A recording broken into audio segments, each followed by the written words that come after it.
who is our Executive Director for Thai organizations. He couldn't be here today, so I would like to welcome you all. My name is Naveen Bist. I'm the chair for Thai Silicon Valley programs and as well as on the board. So it's really a pleasure to have you all. This is our second program. Thanks to Prashant for creating this program for Thai and of course for all of you. So before we get started with the program, let me just tell you a little bit about Thai quickly, and then we'll get going with the program. How many of you are here first time? Wow, that's really great. We're really excited to have you over here.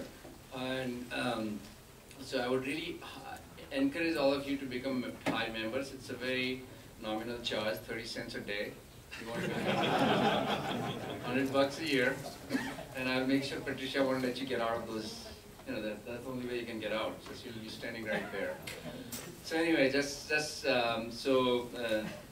Thai was founded in 1992,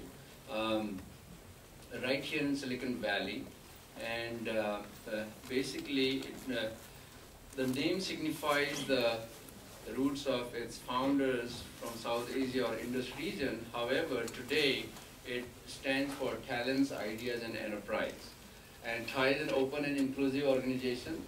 And since its founding with a handful of South Asian entrepreneurs and highly accomplished executives who wanted to give back to the society and mentor the upcoming entrepreneurs, it has grown into 57 chapters across 13 countries globally. And guess what? It's almost 98% run by volunteers. Just like, I'm a volunteer, all our panelists, in fact, Vivek is a charter member, Prashant himself, and hopefully, I'm sure we'll have other panelists pretty soon. And so it's run by volunteers, and I think this is the only organization which is, like I said, with a very minimal staff. Otherwise, everyone else is a volunteer.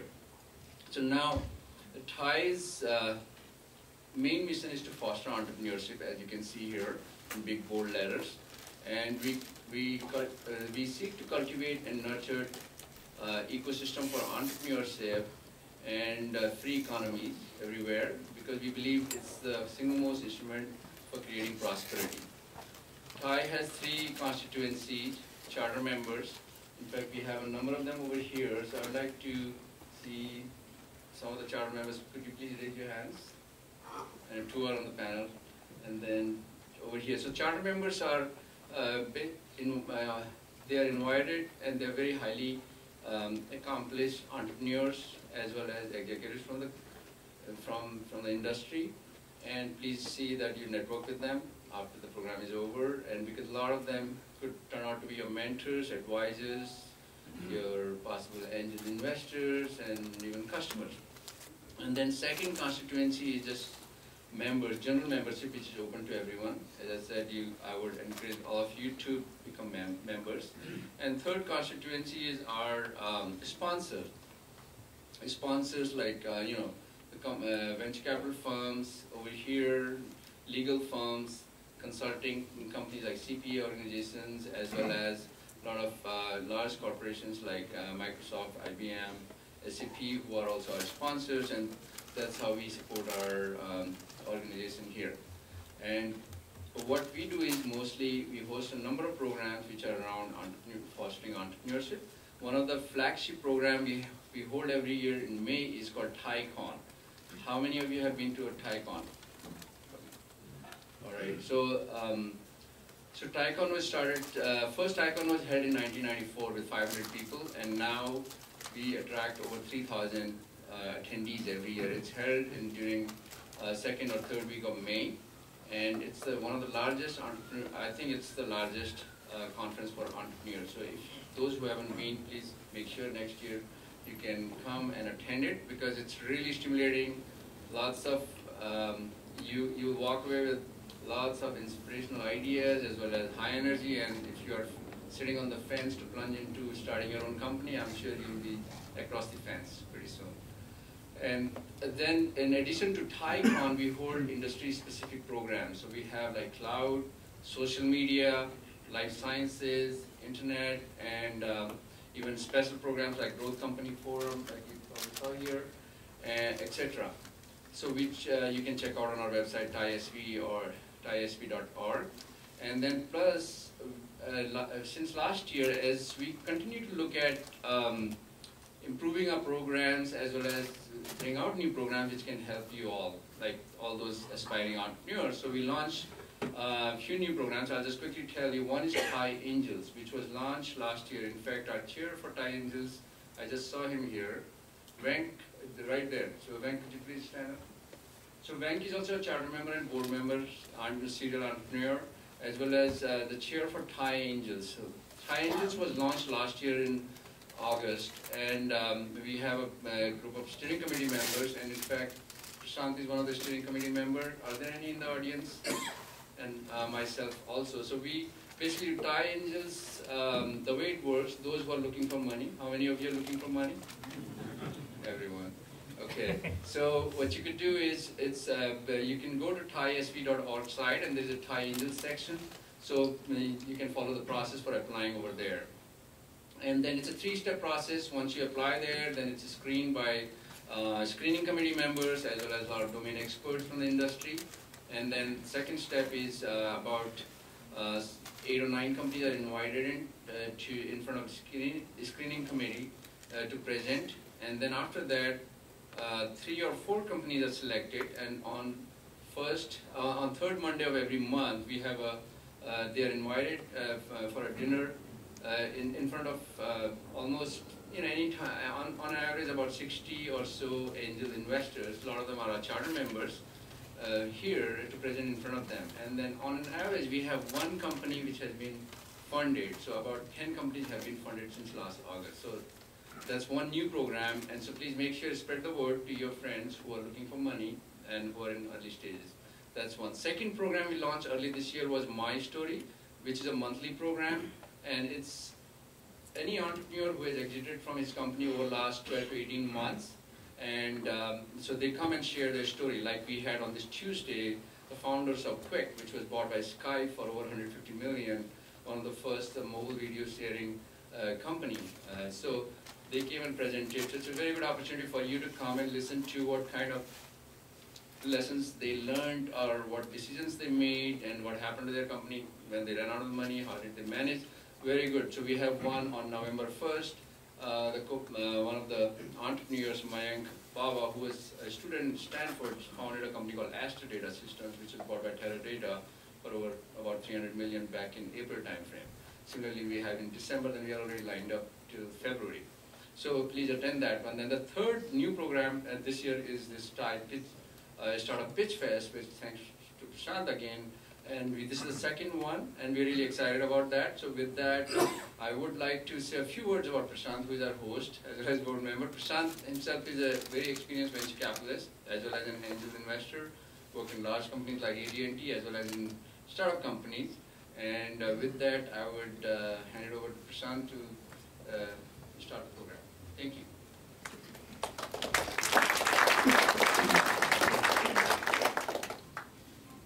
Thank you, Naveen. Let me see if I can find the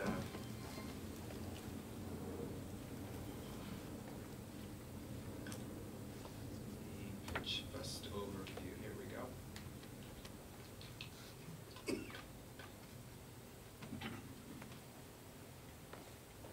Good. So we started this program because one of the things that we realized is that a lot of entrepreneurs really, we come to all of these events, and many times entrepreneurs will come up to us afterwards, and I'm sure this happens to our panelists here, it happens to a lot of our charter members in the audience, as well as the folks on the Thai Angels committees, where people come up to us and start describing what they do. And it becomes very clear that the art of telling what you do is truly an art, and how you get an investor's attention is paramount to your fundraising process, because if you can get someone's attention, you can get a meeting, and that's the first step to getting funded. And so we said, well, why don't we figure out a way to help entrepreneurs practice what they actually do and talk about their companies and their startups in a very short amount of time. And so we launched this about a month ago, 2 months ago, and as you can tell, it's proven to be pretty popular. And so this for this evening, we've got a great investor panel who I'm going to ask in a few minutes to introduce themselves, but their names are up here. But before we jump into that, I wanted to give you kind of a quick overview of what this event is all about. So again, the purpose is what I just described, and it really is to mimic that interaction with investors when you run into them as close as possible, but still in a format where everyone realizes it's a practice. It's not a formal pitch per se. Obviously, they're real investors, you're real entrepreneurs. If there's interest, follow up, have at it. But in the meantime, for folks who don't actually get to be in that interaction directly, the rest of the audience still gets to learn from that interaction based on the feedback that we get from the investor panels. One question that I got from the first event that we did is this really about the pitch or is it about the idea? And frankly, they're related. It's really hard to have a bad idea and have a pitch that does a bad idea really well. It just doesn't work. And conversely, if you have a poor pitch, then a great idea gets lost in the shuffle. And so again, this event hopefully will help people uncover some of those things that investors think about when they're listening to you in that 20 seconds that you're rambling on and on and on. Now, why don't you filter the entrepreneurs ahead of time? This question was probably the biggest question that we got back after our first event. And it was really, some of the entrepreneurs that came up here were more experienced than others. And frankly, this is not a forum for vetting startups per se. It's not to find the best startup or anything like that. It really is to share the experience of the pitch and how to improve that. So this is not the forum for actually worrying about, are you the best idea or not. And also, everyone has to start somewhere. TIE has always been a great place of inspiration for entrepreneurs, for the person sitting in a cubicle at Oracle thinking, I hate Ellison. I got to get out of here and go start my own company. And I wish I could say, hey, we mentored Benioff, but we didn't. But so be it. Now, the format of the evening is very simple. There's a jar that I think many of you have already dropped your names in the business cards in the jar. Have we missed anyone before we go too far? Is there anyone else who wants to drop their name in the jar right now? Okay, you do. Come on up. Go ahead, put it in there, and I'll keep talking about the rest of the format. We're going to randomly pick out roughly 8 names, one at a time. And what I've got here is my 2-minute timer, courtesy of our beloved Steve Jobs. And it's a timed thing. So for 2 minutes, you get to come up here on this microphone. You get to talk to the panelists and the audience as well. No props, no slides, no cheat sheets, none of that stuff. 2 minutes talk. After that, this goes to 0. And then the panelists get to ask you a few questions for about another 2 to 4 minutes. And that kind of mimics the real-life interaction that you would expect to see. After that, they will come back and, quote-unquote, score your presentation. Now, the goal of an elevator pitch is to get a meeting. It's not to get a check, because there's no way you can get a check in 2 minutes. Maybe Ron Conway might do that, but I'm pretty sure these guys don't do that. So I will ask them after your pitch and after their Q&A, what did you think? And they're going to put up one of 3 signs.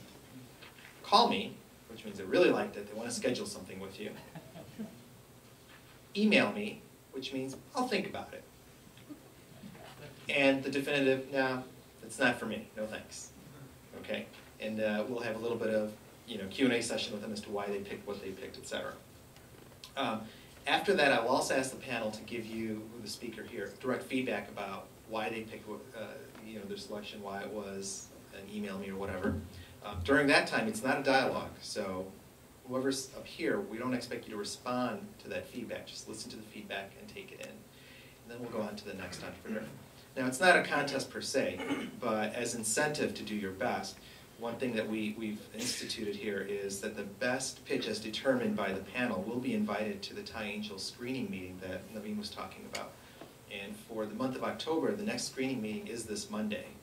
So if you're selected as the best pitch, you'll get a chance to come to the TIE Angels dinner meeting the following Monday if you're selected through screening. I did have some of these tips already outlined on the website, but just to give you a quick review. When you get up here, 2 minutes goes by really fast. You will have the benefit of the timer. In real life, you don't have the benefit of the timer. But either way, it's very important to be concise. Get to the point very, very early. Tell the panelists what you actually do, I'd say within the first 15 or 20 seconds. Don't use a lot of buzzwords. Don't talk about location-based blah, blah, blah, and cloud blah, blah, blah, or whatever. Just tell the panelists what you actually do and why it's important in a big market and why they should take a meeting to learn more. When they get into the Q&A session, answer their questions directly. Don't beat around the bush. Don't reframe it, etc. If they ask you, do you have revenue, just say yes or no and explain, beyond that, but answer the question directly. And again, the goal is to get a meeting, not a check. So any questions on the format before we jump into it? Okay, good. So 2 things. 1, turn your cell phones off, please. As people are up here pitching and getting feedback, it causes a lot less intrusions. The other thing is there are feedback forms. A lot of the stuff that I outlined was based directly on the feedback from the first event. So on your tables, as you're going through the evening, please give us feedback because we want to keep improving this, trying to help figure out how can we make this better for the entrepreneurs in the audience. So with that, Dan, if you want to cut these.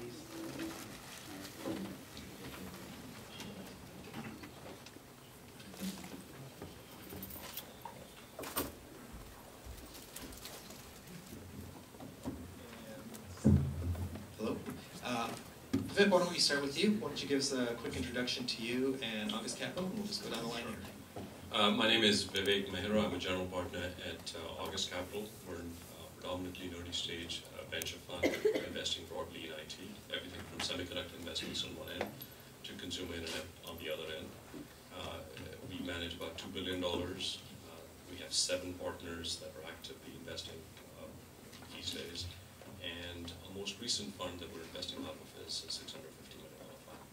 My background prior to being on the benches, I've been on venture for 8 years. Prior to that, I was an entrepreneur. I'm an engineer by training, spent the first 10 years of my career between digital equipment, Silicon Graphics, Apple. Left to do my own company called Cobalt Networks. Company did fortunately quite well. We ended up going public, and then was acquired for $2 billion by Sun. So I spent a couple of years at Sun, and then switched gears onto the venture side. My name is Arif Jan Mohammed. I'm with Lightspeed Venture Partners. I'm a partner there.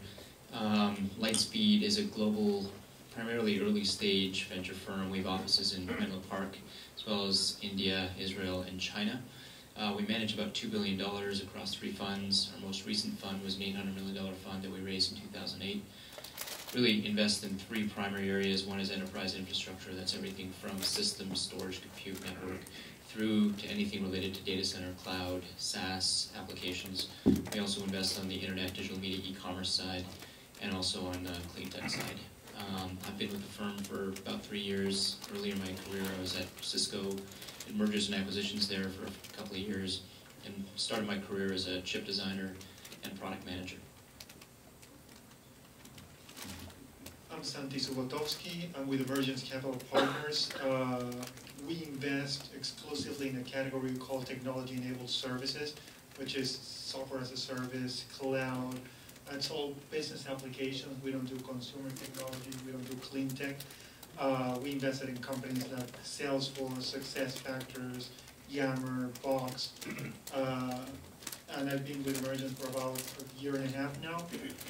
Before joining Emergence, I started an e-learning company, sold that company in 2007, and moved from Boston to the Bay Area because they told me the weather was much better. And that's true. All right, thank you very much. So, you guys ready? Yep. All right, let's get started. Vivek, why don't you do the honors and pick the first name?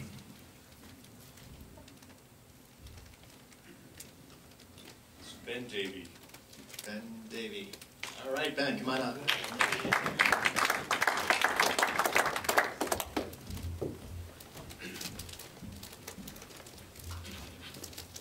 How you doing there, folks? So I'm Ben from Mobile Nation. I'm the technical co-founder in our team. And Mobile Nation is an end-to-end integrated solution that empowers creative professionals to build their own mobile applications. So if you think of a bit of a mix between, say, Weebly and PowerPoint, then you're almost on the tangent of what we make. Most important part is that it's all integrated, there's no configuration needed, and you can start having apps that are available on your device within about 5 minutes of using the application. Traction to date has been quite good. We launched in March of this year at demo, and since then we've seen 3,500 users who've created a collective 13,000 apps. We've seen everything from retailers to events, to a guy even proposing to his wife to be on there. So, and also a whole bunch of iFart apps as well. So as you'd expect. So that's us in a nutshell. But you may ask, what is the catalyst which is going to help us scale from 12,000 apps through to many, many more? And in our future development pipeline, we're looking at getting a widget API. So we're going to turn it in from being something that makes content for mobile into something that you can run your entire business on. So that's Mobile Nation in a nutshell. Thank you. 35 seconds. So I'll let you guys rip into questions here for a few minutes. Yeah, go ahead. Sorry. That's a great pitch. Thank you very much. Can you talk a little bit about monetization?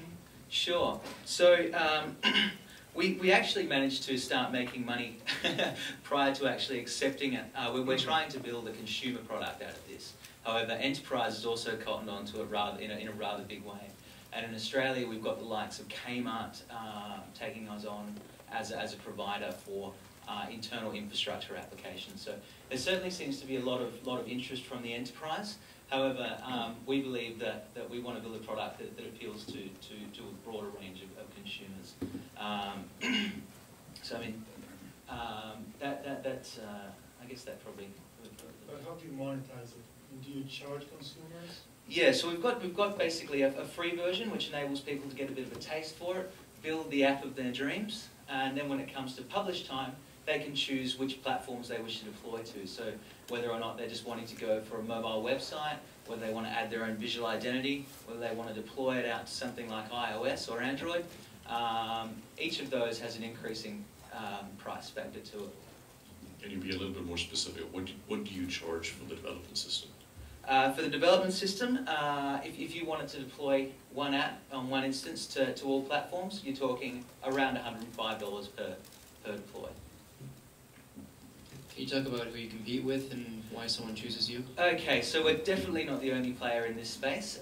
There's quite a lot of competition. But basically you can put them into two baskets. There's the cookie cutters on one side and there's the development tools. So if you're thinking about the development tools, you're looking at things like Appcelerator, RoMobile, very much developer, engineer-oriented tools. The advantage of those ones is that I'm still writing code, but I want to make it work on multiple platforms. On the other end, you have the cookie cutters. So basically making a mobile app for the sake of making a mobile app. Everyone just wants a mobile app. And the disadvantage with that, if you're someone like a marketer, is that you're not going to be able to see your creative vision. And really who we're going for is the web designer as opposed to the web developer. Can you talk a little bit about your go-to-market strategy? How are you planning to distribute your solution? Yeah, so as far as distribution is concerned, we're looking for some key technology partners. We're in negotiations with several of the core technology providers to actually use us as their preferred solution. So if you're a business and you're looking at a given technology, I can't really go into detail because it's still under close negotiation. But they recommend us as the default content provider. But there's a large name QR code provider in there that's looking at doing that partnership with us in order to monetize their platform as well as ours. Okay, Ben, so you guys ready to cast a vote here? You can do it at the same time. It'll be like American Idol here. Who wants to be Simon? Who wants to be Paula is a better question. No thanks. What do we have here? No thanks. And email me. Okay, good. So, stay up there just for a second and I'll give you some, back to the mic over there. We'll just give you some direct feedback here. So, Vivek, why don't we start with you? You said no thanks. So, yeah, I thought you did a fairly decent job of presenting in a minute and a half. I wish more entrepreneurs, when they come to us, do that. the big reason this is a fairly competitive space, and I didn't get a good sense for how you differentiate your product from a bunch of others that have significantly more traction. Okay. Or if you had an email me, what would it take for him to get a meeting with you when you're thinking about this? So, yeah, I think it's an interesting space, pretty hot space.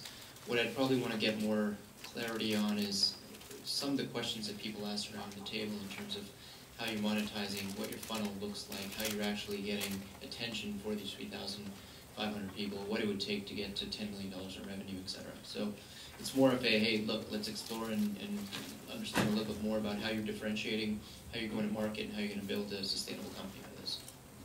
And Santi, what about you? Was there anything here that would compel you to take a meeting or change your mind here from a no thanks? I really like the pitch, the way you presented. Thank you very much for that. I also feel it's an extremely competitive space, and your value proposition didn't come across as unique. As kind of you're doing a little bit of this, a little bit of that, you're competing with everyone but no one, and that's kind of scary because you don't have like a use case that is compelling enough that's going to drive your initial adoption. So if he had a hallway conversation with any of you and he specifically went after, hey, here's how we're different. You guys already know the space. Here's what makes us unique. That would do it. I mean, if you told me I'm going after the media and entertainment space and we're going to be the best in that vertical because we have these unique features, that might get my attention. But if you're going after a broader market, you're going to be competing with a lot of folks, well-funded folks. Great. Thank you. Thanks, Ben. Thank you very much.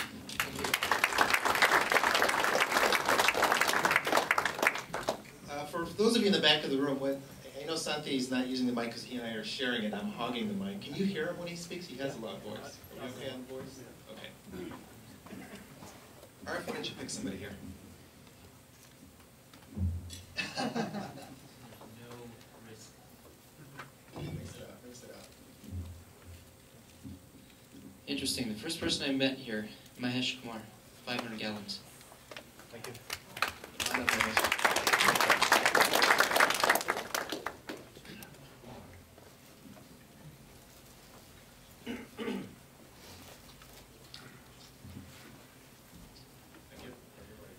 Hi, I'm Mahesh Kumar, co-founder of 500 Gallons, and I hope these are the best students of your evening here. So what 500 Gallons is about, it's a web application which lets restaurants increase their profitability and by going and becoming more sustainable. So there's about 1 million restaurants in the US, a lot of them go out of business every year. They rake in about $1.5 million on an average. The profit margins are very low, 5%, right? So for the average Joe, if I can tell him that I can reduce your OpEx by $2,000, it might seem like a small amount, but it's actually roughly about $40,000 in revenue, which equates to about $15 a plate if you go out and eat. It's about 2,500 customers he doesn't have to serve. So what is it that we provide? It's a complete customizable platform which lets them identify savings they can make, use that for branding purposes, do ROI calculations, go out on the back end and buy equipment and supplies. The one thing being, these are sustainable equipment pieces, sustainable biodegradable products.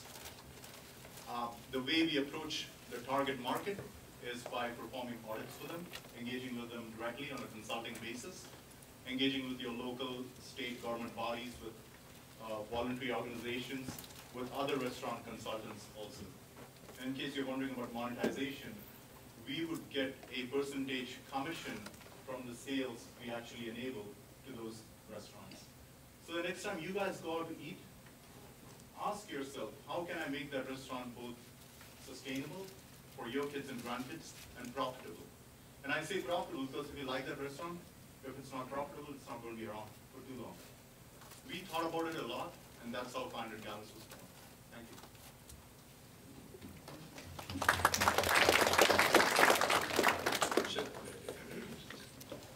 Is the focus on getting the restaurants more profitable, or is it more sustainable? So we believe that sustainability and profitability need not be antithetical to each other. They can actually be together. Okay. And then you are selling them sustainable products. Is that what you're intending to do? So we are we are providing them a platform which helps them identify all the actions they need to take within their vertical to be sustainable. And then we back it up with products and services which would qualify as sustainable. So for example, LED lights versus CFL versus fluorescent lights. What percentage of the solution that you're offering is technology versus services? So, interesting question. The technology piece, I believe, is the platform. Once we build this for the restaurant vertical, within the small to medium business space, you can extend it out to other verticals as well. In terms of the service, it will be customized because it is really a content system. So for each vertical, be it landscape owners or accountants or SOHOs, they will have different needs. So that will be more content and service specific. But if we make the assumption that they're paying you $100,000 a year, what percentage of that is going to be professional services versus platform? The model scales out where we actually don't provide a service. You just consume it off the web application. So once the customers realize some savings, what is the ongoing benefit that they get from using this? So we have a few different other hooks which we're building into the system. One is we believe that we can reduce their energy consumption if they maintain their equipment on time. So there's a maintenance portal aspect to it.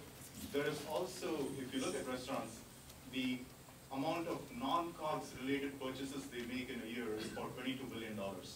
So that's all the stuff which does not go on your plates, right? And they make that purchase every year. So if you buy a freezer, if you buy a fryer, all of those things are CapEx, which we can tap into in terms of commission. Restaurant owners are really, really busy. How do they even find you? Absolutely. So that is why our initial go-to-market is working one-on-one with them. You're absolutely right. Most restaurant owners do not have time even to look at these things. So we work one-on-one with them. We are also engaging. Today, sustainability is being availed of by restaurant owners through consultants. So we're also providing a consultant side to the portal where you as a consultant could come in and you have, say, 10 clients that you can manage them. And then we would also work with state governments, local government bodies, green business bureaus, and so on for the broader reach. Okay. Who's ready to cast a vote? Go ahead. What we got? What's yours, Vivek? I can't see yours. No thanks, no thanks, no thanks. Okay, tough crowd, tough crowd. I'm going to be my Vivek, we're actually rescinding your charter membership as well. So, Santi, why don't you tell us, why did you say no thanks? I like the restaurant industry. I feel that there's a lot of innovation that the industry needs. But I feel the way you're approaching it has a lot of professional services which are going to be hard to scale. There are already a lot of players that are selling technology into these restaurants, like the POS guys, the online ordering guys, the, queue management guys. And if you come in with our consulting service, it's going to be tough to scale. We're probably going to get a few that are going to be interested, but I think it's going to be tough. So this part is really just the feedback only, if you don't mind. Arif? First off, on the pitch, I think you had a pretty good structure. It was very informative. You educated us on parts of the market that I, at least, didn't really know much. But what I had trouble taking away was what you actually did. So I think you did a great job on educating on the market. But then, I guess the second piece of your pitch, I would probably try to crisp up what you actually do and what the value proposition is for restaurateurs. Like Santi, I'm a little concerned that this may be more of a professional services consultative sale and ongoing consulting business as opposed to a scalable product sale. I'm a little worried about the scalability of how you get to market, especially if you're going to be knocking on restaurant doors one at a time. And finally, I'm a little worried about how profitable you can actually get if you're going to be very, very headcount dependent, especially if you're doing a revenue share with these restaurants on a piece of the savings, which could be on the order of, call it 20 to 30 per customer. Restaurants and other small medium businesses, there's lots of them, and that's part of the challenge is how you get to them. So I think the business in some ways makes sense. You should think more through how the go-to-market strategy needs work. The The second point I'd say is a lot of us on the venture side prefer to see products or services that enhance revenue. Because it's a lot easier to sell something that enhances revenue than says, oh, we'll take 5% or 10% off. So that's just more for general state. So Arif, I have a question for you. You said you had a hard time understanding what he did initially. How long into his presentation before you figured out it was something consulting oriented? After 2 questions. So I think Vivek asked some pretty good questions in terms of clarifying. It's still unclear to me the difference between, or where you delineate between sustainability and profitability and what your actual value proposition is to the end customer. Although I understand where you're going with it. Great. Thanks, Mahesh. All right, thanks.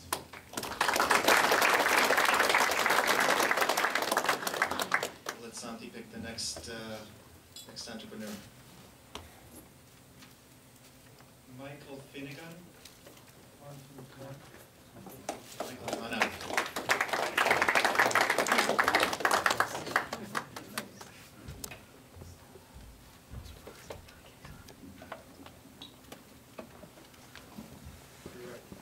Hello, my name is Michael Finnegan. I'm the co-founder of a company called Quantum Camp. My colleague Ryan Mello and I founded this company 2 years ago. What we do is we design and implement advanced science and mathematics curriculum for K through 12 students. So students actually come to a laboratory and take courses where they perform science experiments or do math activities, and they learn math and science.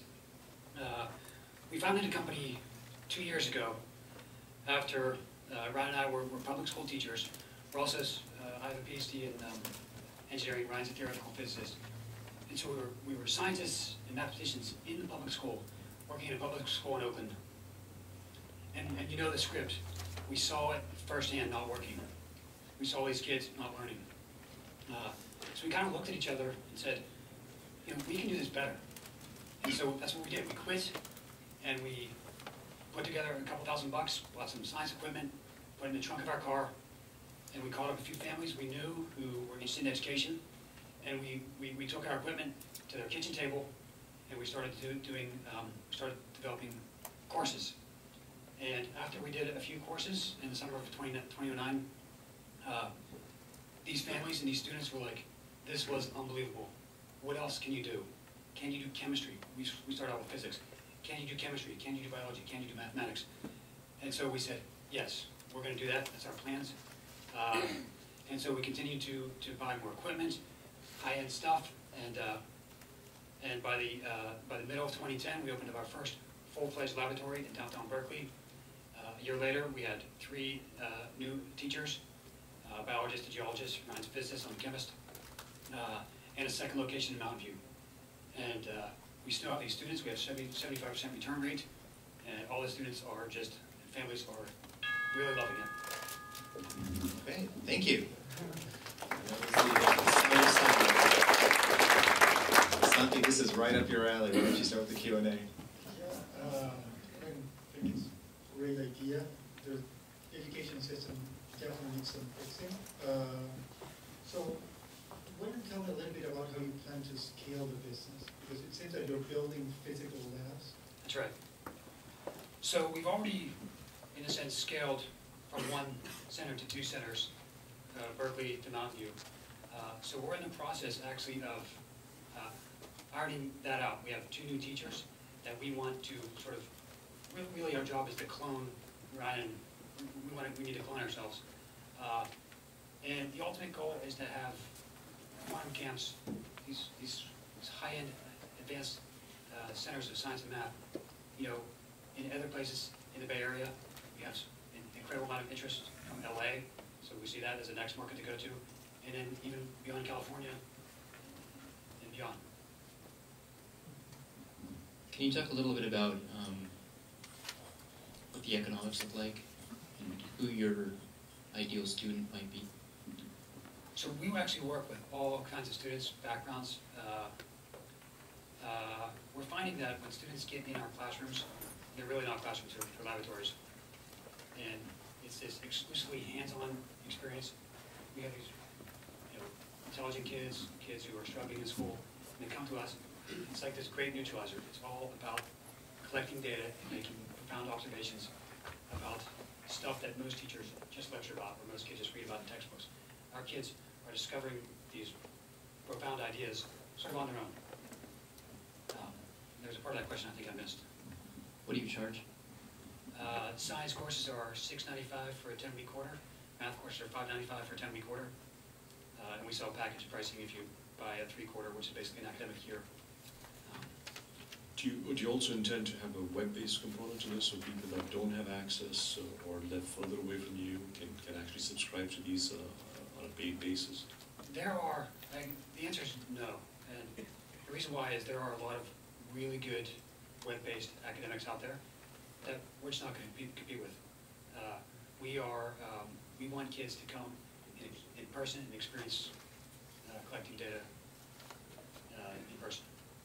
What are the margins that you're seeing? Well, we're in a big-time growth phase right now, and so this is why we're here.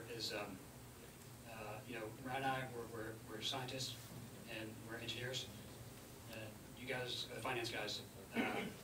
So the answer is, the real answer is pretty tight right now, but our projections are very good. So within a year, we'll be, you know, profitable with 5 employees, maybe $100,000 profit margin. Thank you, Michael. So, who wants to take a meeting? Let's see, let's flash those scorecards. What do you have there, Vivek? No thanks, no thanks, and email me. All right. I'm interested in the space. I have a lot of questions around scalability. And we would definitely not invest in a business that has like physical locations. But I'm interested, and I would be interested in learning more about it and see if I could help you making introductions and helping you shape the business.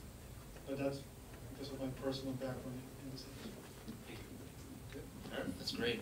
So first off, on the pitch, I thought your style was interesting. I would probably really get to the point. It was a great story, but really when you have 30 seconds to a minute to make a real quick impression, talk about who you are. You have an amazing background. Talk about what you're doing. What you're doing is extremely noble and very, very differentiated. And then talk about, you know, the market that you're going after. Just get to the point, crisp it up, tighten it up. In terms of why it's not a fit for me or Lightspeed, I worry about the scalability of the model. I think that it's an exceptional thing you're doing. I think that building physical buildings and putting in capital equipment and laboratory equipment could be a challenging business to scale to the sort of scale that we look for. I would also suggest that you try to find someone who has operational experience in running these centers, who can help with the numbers, with the margins, with the business plan. So I applaud you for what you're doing. I'm an engineer. I got into engineering by making stuff and building things. So I think the way you're going about is a perfect way of going about it. I think you can build a very interesting, profitable business also. But the venture community is not the right community, in my mind, for you to raise money, because most of the venture folks are looking for companies that can scale fast. And what I mean by that is scale using technology. The kind of stuff you're attempting has to have physical contact, which means you scale by adding building or scale by adding locations and people, and that's that you can do profitably, but it takes a long time. So you may be better off raising money because you can build a profitable entity from an angel community rather than, you probably have more luck than the venture community. So this is one of the things where we struggle with. We like the business, we like what you're doing, but it doesn't fit the kinds of business that we invest in. We're trying to go after these foundations and non-profits that support education. Those would be great resources. Thank you very much, Michael.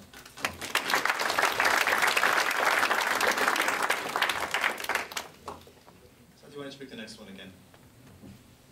Sit up a little, get the guys in the bottom. So Paraj Bakaria, who is here? Oh, look at that. He had front row seats and everything. Whenever you're ready. Hi everyone, my name is Parag Bajaria. I'm the co-founder of now Rendezvous. Rendezvous is trying to solve the problem of people discovery at events. Basically, we have all had the experience of going to events and not knowing who are the people here, how am I connected to them. So what we are trying to do is to solve that problem in a unique way. So out here, when I came to this event, I would love to meet somebody who is from Google or Facebook because I'm trying to establish a business relationship with them. And I would love to meet somebody who has a social marketing media experience to help me launch the Rendezvous. Or somebody who has a Ruby on Rails background because I'm looking for engineers. All this data exists. I'm sure that in this room, all the things that I need exist, but it's not available easily where I can look up a simple app and figure out who's here, right? So Rendezvous is trying to attack this problem, but instead of some of our competitors, we just provide you a list of people, and when you look at the list of people, you don't gain anything. We are trying to give you a summary of background of people who are coming here. So we'll tell you that there are 5 people from Google coming here, there are 5 marketing professionals here, there are 10 people from media background, and so on. And if you check into the event, then we give you even more information because we get information from your profile and we can give you more personalized recommendations. Basically, we started this process because me and my co-founder, Abhijit, we were going to event and we never found the people that we wanted to meet. So we said, okay, this is a grand experiment. Let's try to solve a problem for ourselves and see whether it scales for everybody else. That's about it. Thank you.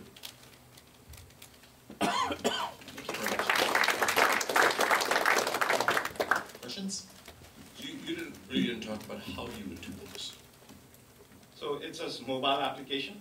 Basically, you go to an event, you go to any event, you see a list of nearby events, you check into the event, you check in using your profile, whether it's coming from LinkedIn or Facebook, we import that.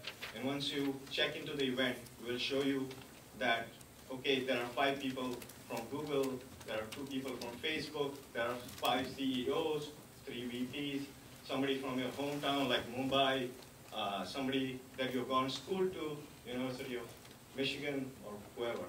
So you need to set up your own profile on your mobile app and then check in? No, so you don't have to set up any profile. We take your profile from your existing profiles on LinkedIn or Facebook, so there's no setup. We just imported it. Through Facebook.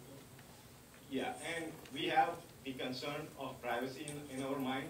Basically, everybody wants to be a different person at different events. So if you're going to a networking event, you want to be look different than when you're going to a birthday party. So what we do is we have introduced this concept of persona, basically the ability to customize your profile and expose whatever parts you think you're comfortable sharing at a particular event.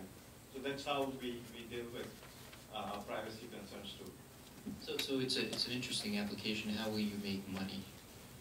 We are thinking of several models. One of the examples that exist in currently, which is the LinkedIn model, where you have the basic services, being able to see people for free, but then we have to offer some advanced services like being able to exchange information with the users or get more detailed information. So a pro package per se. Another thing is that we are trying to go to the event hosters, trying to pitch them as a white label product. Another thing is that we are thinking about maybe because the people are checked in to this event, we have very rich analytics information about the audience, and maybe that is of interest to the event hosters too. Again, right now we have what I would call a minimal viable product that we are trying to experiment with our friends and families, trying to bring a beta out as soon as possible. So the business models, we have some ideas, but it is not yet tried. Okay, good. Ready? All right. What do we have here? No thanks, no thanks, no thanks. Well, a definitive no is better than a wavering yes. Yes. So, Santi, why don't we start with you?